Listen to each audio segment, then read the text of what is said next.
رات اندھیری تھی، ہر طرف صرف خاموشی، بس چند مشالوں کی ہلکی ہلکی روشنی تھی اور ایک لشکر جو صرف 313 لوگوں کا تھا، لیکن ان کے دل شیر سے بھی زیادہ مضبوط تھے۔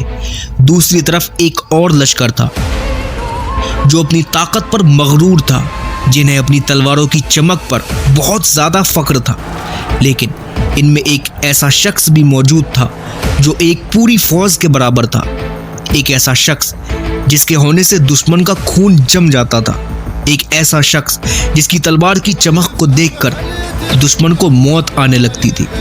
لیکن ابھی یہ کسی کو نہیں پتا تھا کہ کل کا دن ایک نئے ہیرو کو جنم دینے والا ہے۔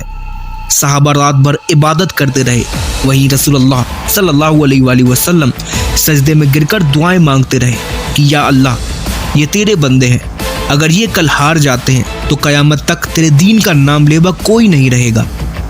اور پھر ایک سپاہی آگے بڑھ کر یہ کہنے لگا کہ یا رسول اللہ، آپ فکر نہ کریں، ہم اپنا سب کچھ اللہ کی راہ میں قربان کرنے کے لیے تیار ہیں۔ لیکن یہ سپاہی کون تھا؟ یہ وہ شخص تھا جو کل کے دن جنگ کا اصلی فیصلہ کرنے والا تھا۔ اور پھر اگلے دن ایک طرف صرف 313 مسلمان تو وہیں ہزاروں مشرکین۔ ابو جہل جو اپنے لشکر کے بیچ میں کھڑا ہو کر فخر سے چلا رہا تھا کہ ہم ان بیکار مسلمانوں کا صفایا کر دیں گے۔ قریشی لشکر کی طرف سے عتبہ، شیبہ اور ولید بن عتبہ آگے بڑھتے ہیں۔ یہ مکہ کے سب سے مضبوط فائٹر میں سے ایک تھے، ان کی تلواریں چمک رہی تھیں۔ یہ اتنے مغرور تھے کہ یہ سمجھتے تھے کہ ان کا کوئی بھی مقابلہ نہیں کر سکتا۔ تب رسول اللہ صلی اللہ علیہ وآلہ وسلم نے اپنی فوج کے 3 سب سے عظیم سپاہی بھیجے، جس میں پہلے حضرت حمزہ رضی اللہ تعالیٰ عنہ جو اسلام کے شیر کہے جاتے ہیں، حضرت عبیدہ بن حارث رضی اللہ تعالیٰ عنہ جو نبی صلی اللہ علیہ وآلہ وسلم کے قریبی تھے، ایک ایسا شخص جو تاریخ کا وہ ہیرو بن کر ابھرا جس کے لیے ہر تعریف بھی کم لگتی ہے۔ جب قریش کے لشکر نے ایک جوان، مضبوط اور جذبات سے بھرا ہوا یہ جوان دیکھا تو ان کے چہرے پر عجیب سی گھبراہٹ آنے لگی۔ صرف 23 سال کا یہ نوجوان، مگر ان کا جذبہ، طاقت اور تقویٰ دنیا کے کسی بھی سپاہی سے بڑھ کر تھا۔ وہ ایک سپاہی نہیں، پوری ایک فوج کے برابر تھا۔ اور پھر ولید بن عتبہ جو قریش کا سب سے طاقتور سپاہی تھا، اس نے اس جوان پر حملہ کر دیا، لیکن صرف ایک وار میں ایک ایسی تلوار جو حق کی نشانی رہی اور ولید بن عتبہ کا سر زمین پر گر پڑا۔ جب قریشی لشکر نے یہ منظر دیکھا تو ان میں خوف پھیل گیا، اور یہ خوف کس کا تھا؟ یہ خوف تھا مولا علی کا۔ مولا علی کرب اللہ تعالی وجہ کریم۔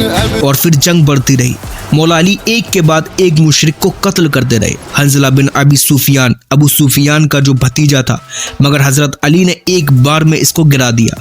عاص بن سعید جو قریش کا ایک طاقتور سپاہی تھا، لیکن مولا علی نے صرف ایک ہی وار میں اس کا کام تمام کر دیا۔ منبہ بن حجاج، ابو جہل کا جو خاص آدمی تھا، مولا علی نے اس کو بھی مات دے دی۔ عمیر بن عثمان، مشرکین کا ایک اور سپاہی، لیکن مولا علی کے سامنے یہ بھی نہ ٹک سکا۔ ایک روایت میں یہ آتا ہے کہ جنگ بدر میں 70 مشرکین مارے گئے، جس میں سے حضرت مولا علی نے تقریباً 35 مشرکین کو اکیلے قتل کیا۔ ایک روایت میں 20 یا 21، لیکن سب سے زیادہ تعداد میں مولا علی نے مشرکین کو قتل کیا تھا۔ ابو جہل جو مشرکین کا سرپرست تھا، جب اس نے حضرت علی رضی اللہ تعالیٰ عنہ کی شجاعت کو دیکھا تو وہ چلانے لگا کہ اس لڑکے کو کوئی روکو، یہ ایک فوج کے برابر ہے۔ لیکن حضرت علی کہاں رکنے والے تھے؟ جب جنگ کا آخری مرحلہ آیا تو مشرکین ڈر کر بھاگنے لگے۔ ابو جہل جو سب سے بڑا دشمن تھا، اس جنگ میں اب ہلاک ہو چکا تھا۔ اور پھر بدر کی زمین پر ایک نیا تاریخی واقعہ لکھا گیا۔ اسلام اپنی سب سے پہلی اور سب سے عظیم ترین فتح حاصل کر چکا تھا، اور اس جنگ کا اصلی ہیرو کون تھا؟ مولا علی۔ حضرت علی صرف ایک سپاہی نہیں، ایک واریر ہی نہیں، بلکہ اسد اللہ یعنی اللہ کے شیر ہے۔ حضرت علی رضی اللہ تعالیٰ عنہ کی یہ شجاعت صرف ایک قصہ اور کہانی نہیں، ایک حق اور قدرت کا ثبوت ہے۔ اور آج بھی اگر حق اور باطل کے درمیان کوئی مثال چاہیے ہوتی ہے تو حضرت علی رضی اللہ تعالیٰ عنہ کا نام سب سے پہلے لیا جاتا ہے۔